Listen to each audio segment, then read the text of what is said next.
Hello दोस्तों, आज मैं आपको कुछ टिप्स और ट्रिक्स बताने वाली हूँ अपना परफेक्ट इंटरव्यू देने के लिए। मैनेजर्स जनरली आपको इंटरव्यू के लिए क्यों बुलाते हैं? क्योंकि उनको आपका रेज्यूमे देख के लगता है कि आप उस जॉब के रिक्वायरमेंट्स के लिए परफेक्ट हैं। वो उस इंटरव्यू में चेक करना चाहते हैं कि क्या आप उन जॉब रिक्वायरमेंट से मैच करते हैं, क्या आप मोटिवेटेड हैं और क्या आप उस कंपनी में फिट इन होंगे या नहीं। तो उनके सारे क्वेश्चंस को आप आंसर करके उन्हें विश्वास दिलाइए कि आप उस जॉब के लिए परफेक्ट है। लेकिन इसके लिए आपको पहले से तैयार होना होगा। तो मैं आज आपको टिप्स और ट्रिक्स बताऊंगी कि आपको इंटरव्यू से पहले, इंटरव्यू के दौरान और इंटरव्यू के बाद क्या क्या करना चाहिए। सबसे पहले इंटरव्यू से पहले क्या करना चाहिए? सबसे पहले आपको उस कंपनी का इन्फॉर्मेशन निकालना चाहिए। उनका वेबसाइट, लोगो, वैल्यूज़, मिशन, विजन, ये सब आपको अच्छी तरह से पता होना चाहिए। उनका करंट ईयर का प्रॉफिट, पास्ट ईयर का प्रॉफिट और जो भी उनके एनुअल डिसीजंस होते हैं, इन सब का आपको पूरा नॉलेज होना चाहिए।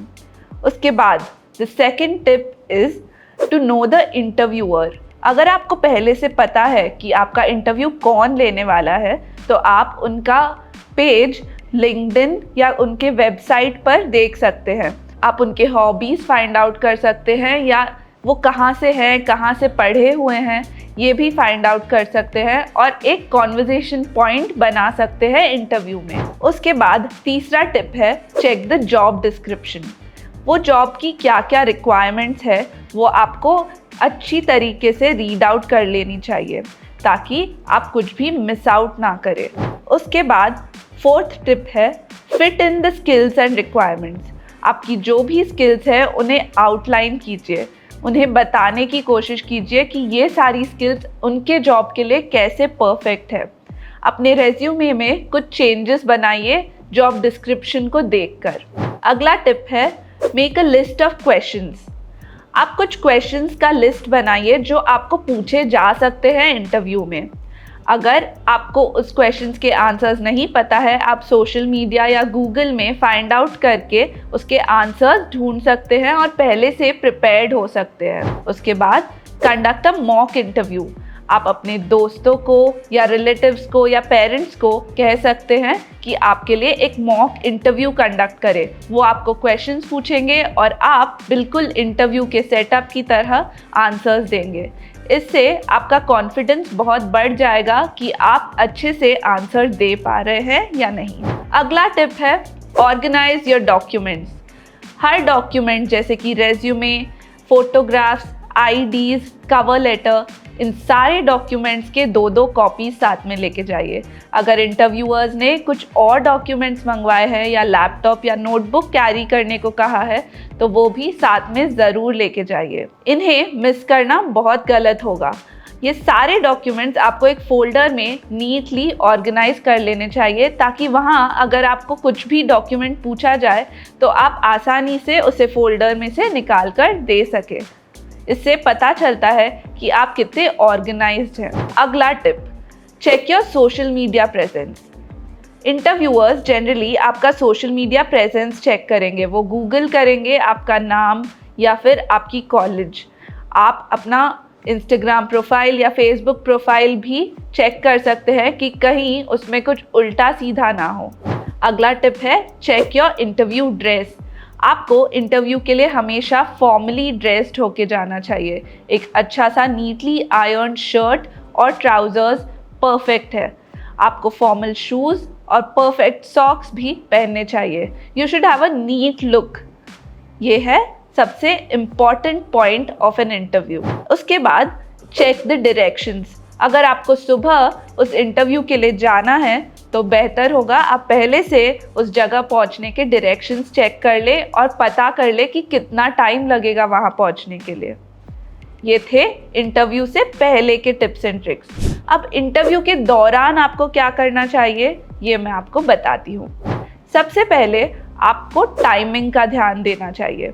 आपको इंटरव्यू के एटलीस्ट 15 से 20 मिनट पहले वहाँ पहुँच जाना चाहिए।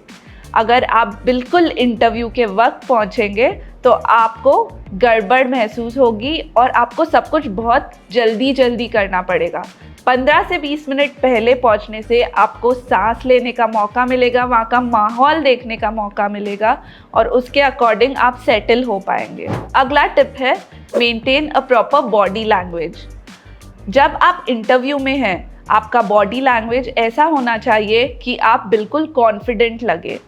आपको बाहर इंटरव्यू में वेट करते वक्त भी ज़ोर से फ़ोन पे बातें करना, यहाँ वहाँ ज़्यादा घूमना, ये सब सही नहीं रहेगा। इंटरव्यू बॉडी लैंग्वेज ऐसी होनी चाहिए कि आप अपने इंटरव्यू में बिल्कुल शार्प, क्रिस्प, अलर्ट और कॉन्फिडेंट लगे। अगला टिप है क्वेश्चंस फॉर द इंटरव्यूअर।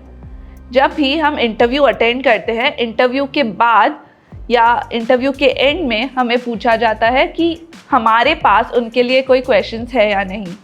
ऐसा कभी नहीं होना चाहिए कि आप कहें कि हमारे पास कोई क्वेश्चंस नहीं है। आपको हमेशा कुछ ना कुछ क्वेश्चन उन्हें पूछना चाहिए, चाहे वो उनके कंपनी के रिलेटेड हो कि उनके आगे क्या प्लान्स है या वो इंटरव्यूअर के रिलेटेड, बट हमें इंटरव्यूअर से ज़्यादा पर्सनल नहीं होना चाहिए। अगला टिप है एंडिंग द इंटरव्यू। इंटरव्यू के एंड में आपको इंटरव्यूअर्स को कैसे भी थैंक करना होगा। उन्हें थैंक कीजिए कि उन्होंने आपका प्रोफाइल सेलेक्ट किया और उन्हें थैंक कीजिए उनके टाइम के लिए। ये थे इंटरव्यूज़ के दौरान के टिप्स। इंटरव्यू ख़त्म करने के बाद हमें क्या करना चाहिए, इसके टिप्स और ट्रिक्स देखते हैं। सबसे पहले एनालाइज द इंटरव्यू। आपको जो क्वेश्चंस पूछे गए थे उन्हें नोट डाउन कीजिए और आपने जो आंसर्स दिए थे उसे याद रखिए। अब आपको देखना है कि आपने कहाँ गलतियाँ की थी और उन गलतियों को आगे के इंटरव्यूज़ में आप कैसे सुधार सकते हैं, ये आपको करना होगा। इसे कहते हैं एनालाइजिंग द इंटरव्यू। अगला टिप है इन्फॉर्म योर रेफरेंसेस। अगर आपने अपने रेज्यूमे में कुछ रेफरेंसेस दिए हैं तो उन रेफरेंसेस को पहले से इन्फॉर्म कर दीजिए कि इस कंपनी से मेरे लिए कोई कॉल आ सकता है क्योंकि मैंने आपका रेफरेंस दिया है। Follow up. इंटरव्यू ख़त्म होने के बाद आप एक मेल लिख सकते हैं या उन्हें कॉल कर सकते हैं। आप उन्हें याद दिला सकते हैं अपनी मीटिंग के बारे में और अपने कुछ स्किल्स आगे रखते हुए आप बता सकते हैं कैसे आप उस जॉब के लिए एक परफेक्ट चॉइस होंगे। ये थे इंटरव्यू के टिप्स और ट्रिक्स। इन्हें अच्छी तरह फॉलो कीजिए और देखना आप अपना अगला इंटरव्यू कितना परफेक्टली एस करते हैं। ऐसे ही इंटरेस्टिंग चीज़ों की नॉलेज के लिए इंग्लिश पार्टनर हिंदी के चैनल को सब्सक्राइब कीजिए।